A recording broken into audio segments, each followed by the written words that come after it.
Hello everyone, and welcome back to the second micro lecture of the module. I know the last one was a bit longer than we normally go, so I'm going to keep this one on the shorter side of things. Today we are going to spend some time discussing the consequences of the war on drugs. Let's go ahead and get started. We have already discussed some of the unintended consequences of the war on drugs in the previous lecture. As we know from the prior lecture, the legislation passed during the different presidential administrations worked to criminalize drug use rather than to treat the root source of the problem. Critics of the war on drugs claim that these legislative efforts have resulted in excessive incarceration levels, exceedingly long incarceration sentences, and generational deprivation, especially in communities of color and of low income. Furthermore, critics claim that the war on drugs has not curbed any of the trafficking and production threats that the government initially wanted to curtail. Mandatory minimum sentencing practices, first passed in 1986 and reinforced in 1994, have been shown to be the direct link to an explosion of incarcerated persons living in federal and state prison systems.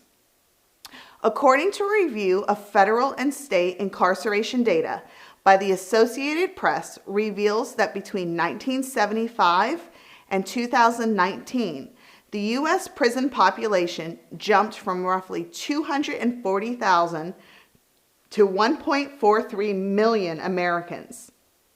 Furthermore, this suggests that 1 in 5 inmates were incarcerated with a drug offense. Due in part to these sentencing practices, the United States leads the world in terms of incarceration.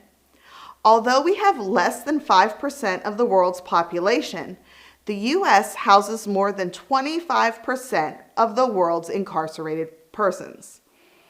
This means that we incarcerate more people than any other country in the world. The graph on your screen shows the incarceration rate per 100,000 people for countries among the founding NATO countries. You can see here that the U.S. leads the pack, almost to the point where the rates are running off the screen. According to data from 2021, the U.S. incarcerates roughly 664 people per 100,000. The closest NATO ally in terms of incarceration is the UK, who only incarcerates 129 people per every 100,000. Our drug law policies are significantly different than those in other countries, playing a large role on how many folks have ended up incarcerated. Recent data suggests that drug offenses remain the leading cause of arrest in this country.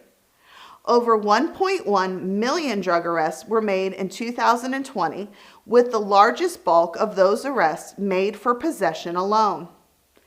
Black people comprise 13% of the U.S. population, yet they made up 24% of all drug arrests in 2020, despite the fact that people of all races use and sell drugs at similar rates. Furthermore, Black people comprise nearly 40% of all state and federal prisoners. Similarly, Latinos make up 17% of the U.S. population, but comprise 20% of all people in state prisons for drug offenses and 37% of people incarcerated in federal prisons for drug offenses. In total, approximately 57% of people incarcerated in state prisons and 77% of people incarcerated in federal prisons for drug offenses are either Black or Latino, compared to 30% of the U.S. population. Widely adopted in the 1980s and 90s, mandatory minimum sentencing laws have contributed greatly to the number of people of color who are behind bars. Research shows that prosecutors are twice as likely to pursue mandatory minimum sentences for Black people as they would be for a white defendant charged with the same offense. Whether this is consciously or unconsciously done, we see persistent racial disparities in sentencing for people of color compared to white individuals. More specifically, the passage of stiffer penalties for crack cocaine has had a significant impact on communities of color. Once the sentencing ratio went into effect in 1986, with Reagan's passage of the Anti-Drug Abuse Act, we saw a significant impact on the sentencing disparities for those individuals charged with crack cocaine possession. Remember from our last micro lecture that a mandatory 5-year minimum sentence was imposed for 5 grams of crack cocaine in comparison to an equal sentence being placed on an individual found in possession of 500 grams of powder cocaine.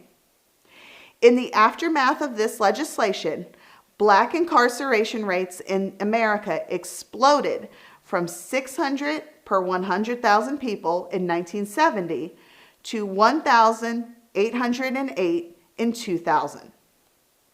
In the same time span, the rate for the Latino population grew from 208 per 100,000 people to 615, while the white incarceration rate grew from 103 per 100,000 people to only 242. So while there is still growth in the incarceration of white defendants, you see it happening at significantly smaller rates than for people of color. This infographic from the Sentencing Project is the best way to visualize the disproportionate impact of minority incarceration compared to white incarceration.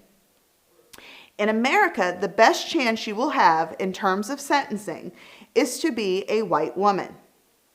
1 in 111 white women will be incarcerated in their lifetime. However, the worst odds are for African American men. 1 in 3 Black men will be incarcerated in their lifetime for something. The highest likelihood remains for a drug conviction.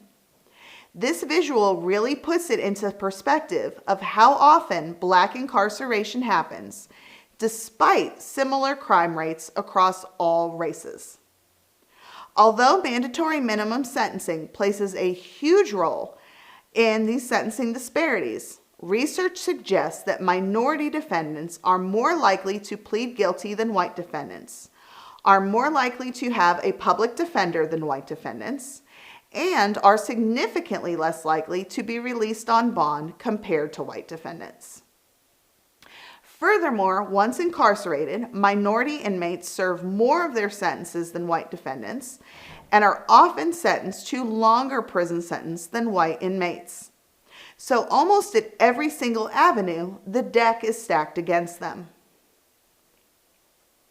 In addition to the immediate impact that incarceration has on minority defendants, there are also long-term effects that impact the communities that they are leaving behind.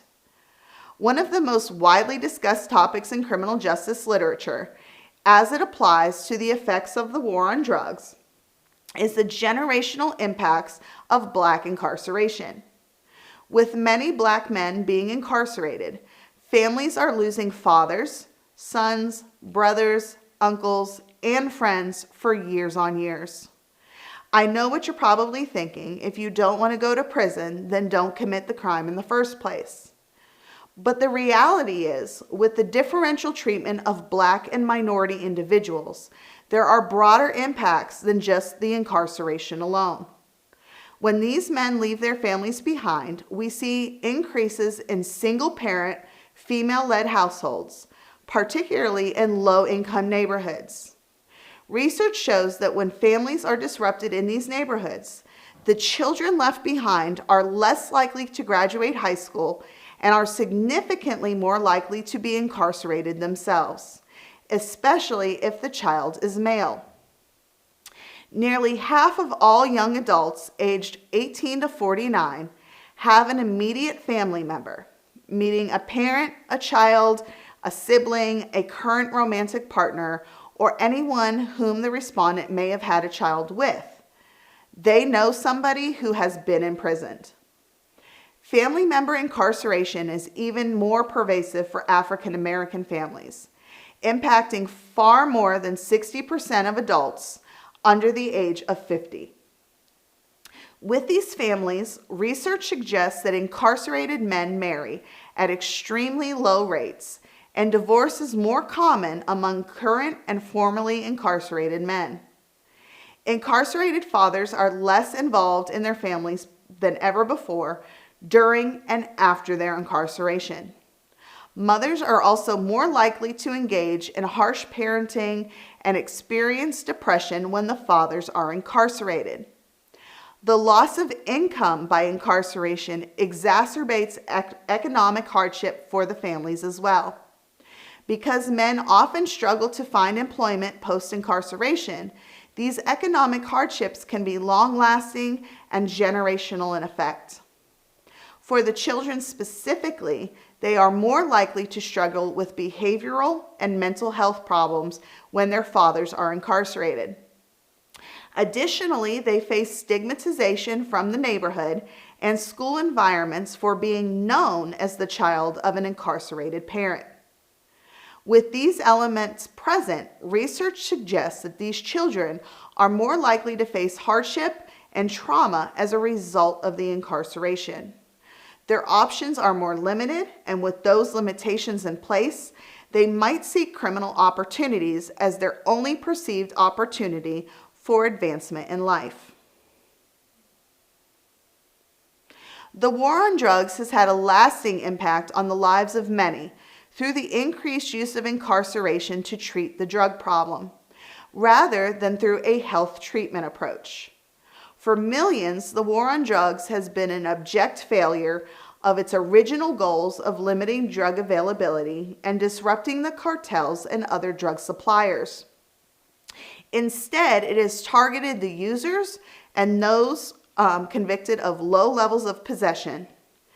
Increased police budgets and a tough-on-crime approach has led to the militarization of the police who raid neighborhoods to find the drugs that they are after. Mainly, these are poor communities and communities of color. Today, the drug wars are less focused on things like marijuana. With legalization becoming more prominent, the search for weed becomes less important as law enforcement turns its attention to opioid-based drugs. More specifically, the synthetic opioids like fentanyl. These drugs aren't being grown or produced in our backyards anymore. With the rise of synthetic opioids, we're fighting off import efforts from other countries, namely China. With these clandestine drugs, we don't know what is being made and what is being incorporated into the drugs. Although fentanyl isn't a new drug by any means, the strength of the drug keeps increasing through laboratory efforts, making overdose significantly more likely as the user is unaware of what they might be consuming.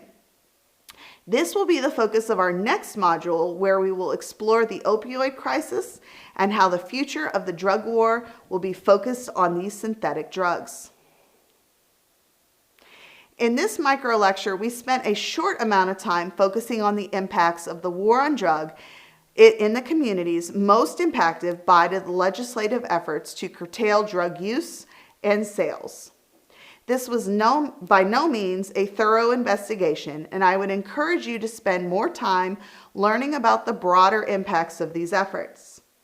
On Canvas, I have provided several articles that delve deeper into the policies created by each presidential administration and the long-term effects of their efforts. In the next module, we will continue our examination of the war on drugs by watching a documentary focused on the long-term effects and these failures of the policies. The next time you will see me in lecture is when we will delve into the opioid crisis consuming our country and the governmental efforts to stop this rising trend. I will see you next time.